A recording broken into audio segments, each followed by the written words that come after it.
una nyo gawin is pumunta kayo doon sa browser, tapos type nyo lang yung 10.0,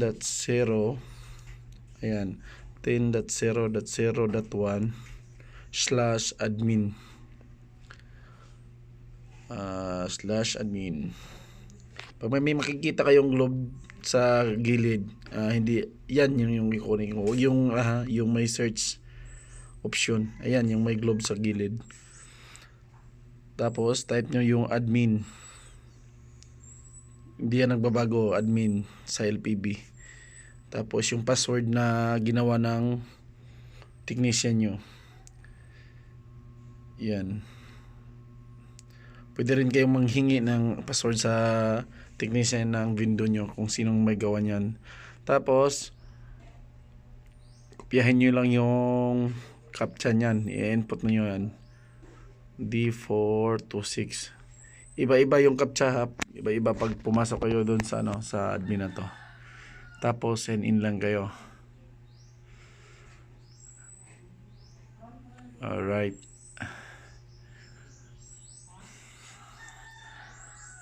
Pag pumasok kayo, pindutin nyo yung pinakauna, yung tatlong yan, yung pinindot ko.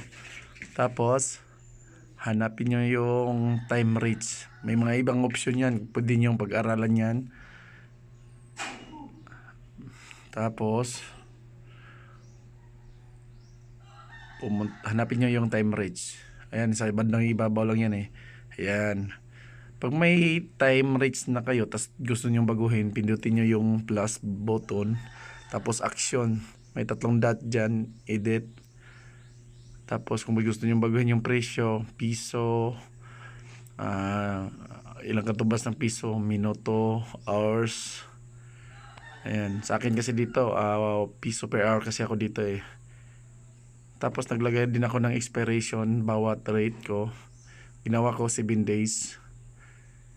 Ayan, 7 days. Pero pag nag-input din ka naman kayo, kunwari may 1 day kayo ngayon, tapos mag-i-execute ko yun naman kayo, automatic naman yan mag-i-extend. Tapos kung mag-add kayo, pindutin yung add rates. Lagay kayo ng dito, anong gusto nyo, yung kunwari hindi na rin kasi ako naglagay dito eh. Pero kung maglagay kayo, pwede rin kayo maglagay ng notes dyan ayan, naglagay notes. Expiration din, same lang. Same procedure lang sa pag-edit. Tapos add nyo,